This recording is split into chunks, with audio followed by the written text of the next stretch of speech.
Good morning, welcome to Sports Radio 1310, The Ticket. George D. John of the Train Station Fitness Show. We're talking about going green today, and if you care, not only will you help the planet, but you'll help yourself, your own health, and your child's health if you have children.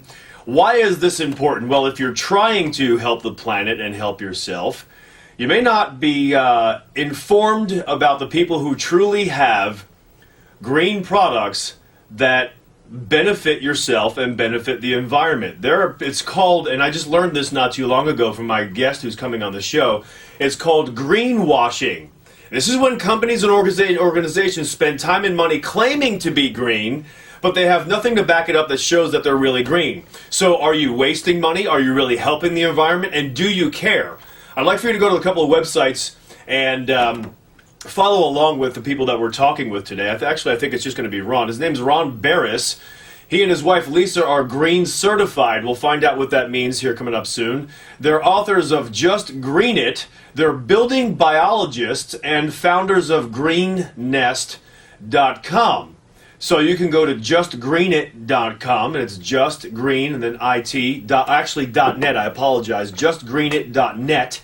GreenNest.com is the other website. There's a quiz on there. We're going to take you through that quiz and share with you what you need to know and what you may not know, may be aware of, and trying to do good for yourself and trying to do good for your environment and loved ones, but you're being screwed.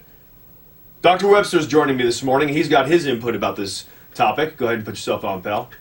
And I know you're going to bring up some points. Is there anything that you want to share with people that we're going to talk about that were not in the websites?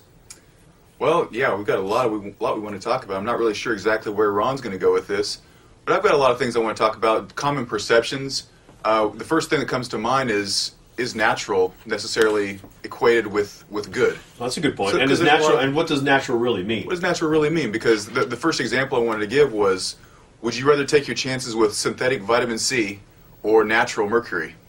Oh, how about that? Personally, I would take the synthetic vitamin C. I'll go with that. You know, there might be a better form of vitamin C out there, Yeah. but when you compare two things, natural doesn't necessarily have to mean healthy or good for the environment or anything else. So I saw on the History Channel the other day, McDonald's is actually using their mixed oil that they fried the French fries in, mixing it with their fuel and powering their trucks. Does that make you say, "Oh, McDonald's, let's go support them and eat more"? Or does it make you say, you know what, it doesn't matter what you're trying to do for the environment, you're still making our health bad? And I'm not picking on McDonald's, all fast food that's not good for you. It just happened to be McDonald's that I saw on TV on the History Channel, so I have a reference here, what they're doing with their oil. Is this something that it gives us the feel-goods about a company to make us spend more money with them? We'll talk about that with Ron Barris coming up next. So make sure you go to the websites we're talking about. It's justgreenit.net for the book called Just Green It, or GreenNest.com, all about green. You can take the quiz with us. It's 7:05, Sports Radio 1310, The Ticket. 7-Eleven Sports Radio 1310, The Ticket. George D. John of the Train Station Fitness Show. Put your mic on, bro. Got Ron Barris on the phone. Is he? No, he's not on the phone, is he? Where is he? I am here. Oh, there you are. Hey, Big Ron. How you doing, buddy? Doing great, thanks, George. Hey, did I say your name correctly? Is it Ron Barris? You said it perfect. Good deal. Yep. I've got Dr. Webster in the studio with me. He's going to chime in today. He's got some questions also. We're talking to Ron Barris today. You can go to follow along if you'd like with his websites. His new book is Just Green It, and the website justgreenit.net. And then you also have greennest.com. Let me first tell you, Ron and his wife, Lisa, have been guests on Sally Jesse Raphael, Martha Stewart Living Radio, The Today Show, Chelsea Lately, I mean, they've been on, you name it, they've been on it. So they're credible, and they have a great business about informing people about how you can be green, not only benefit the environment, but benefit your health as well. Ron, before we go anywhere else, questions that came to my mind are this. What does it take to become green certified, and what does that mean? Well, it really depends on what you're looking for. You mentioned green certification. There's so many different organizations out there. I'm actually part of a California organization, but what we really get into, my wife and I, we're building biologists, okay? And that's really the study of your living environment and how it affects your health. So we're really focused on the health aspect of green. That's, I'm assuming, why we're here today with you. Yeah, well, I want to find out now. You said you're in California, so whatever goes for you in California from a standpoint of being green shouldn't go for the world? Actually, there's a lot of basically California has been really good. I don't want to. Texas is great too. Everywhere is really well. Don't get all political on me here, Ron. This is not that type of show. This is in your face. Tell it like it is. Hey, well, they're very progressive here in California, and they're actually leading the charge on green. I'm a certified green building professional here in California, but my forte, my main background and training is ultimately in building biology, which doesn't come from California. It actually comes from Germany and has been out there for a while, and it focuses on your living environment and all these different products and chemicals and how we're building our homes could be making us sick, and so let's make them healthy.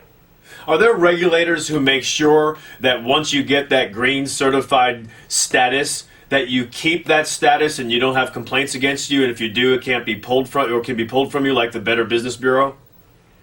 You know what? That's actually a really good question. I guess, in essence, probably not entirely. Depends on the certification and what you're doing. But obviously, if you're a green builder, there's LEED certification out there. I'm not a builder, but there are things that I guess potentially can do to lose your certification. So you mentioned there are things in your home that can make you sick.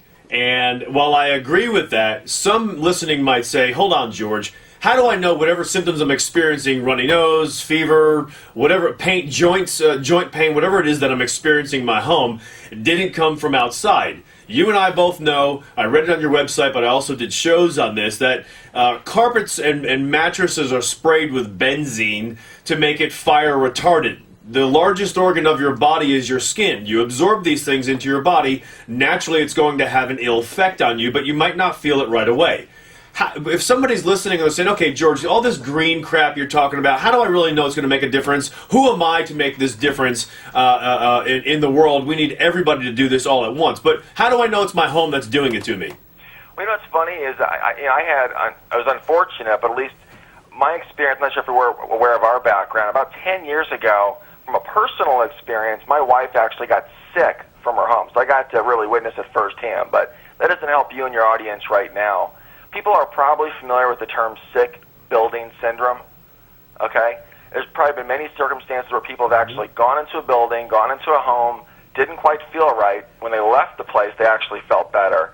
I mean, those are some visual clues, but to really get to some of the nit and gritty, there's been, studies done on various chemicals that are brought into our homes, and they're detrimental to our health. Like what?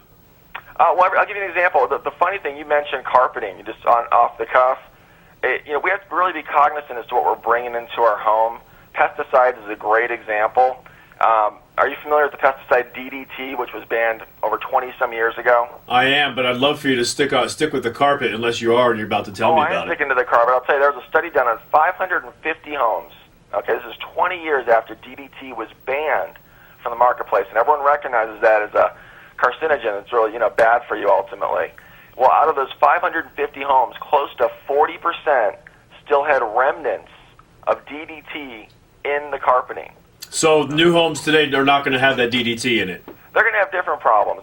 But yeah, there's different things to focus on. But obviously, they won't have DDT. But they will have potentially other pesticides and things that are brought in from their shoes from the outside into their home. And so, homes aren't regulated by the government for indoor air quality. You really have to be proactive as to what you're bringing in your home that can cause damage to your family. Hey, Ron, this is Dr. Webster. Hey, I'm really excited about this show now because I didn't know what exactly direction we were going to take. Because when a lot of people think about green, they think about things that are just good for the environment, not necessarily good for the person. Would you equate something that's healthy for the human or the individual to something that also is healthy for the environment necessarily? Yeah, I definitely would, and that's always a great rule of thumb. Is what's good for us, typically could be good for Mother Earth. Ron, there are a lot of people today, and I can't, tell you off the top of my head who they are. I was trying to do some research on this, and I did so much research. I always over-prepare for my shows, but there's one thing that kind of slipped my mind about what would be good and what wouldn't be good as far as people who say they're green and they have green products. I want you to give a list, if you can, of products that people may be who have maybe marketed to, or maybe they're buying or trying to adopt that part of their life that really aren't green? Okay, there are so many products, and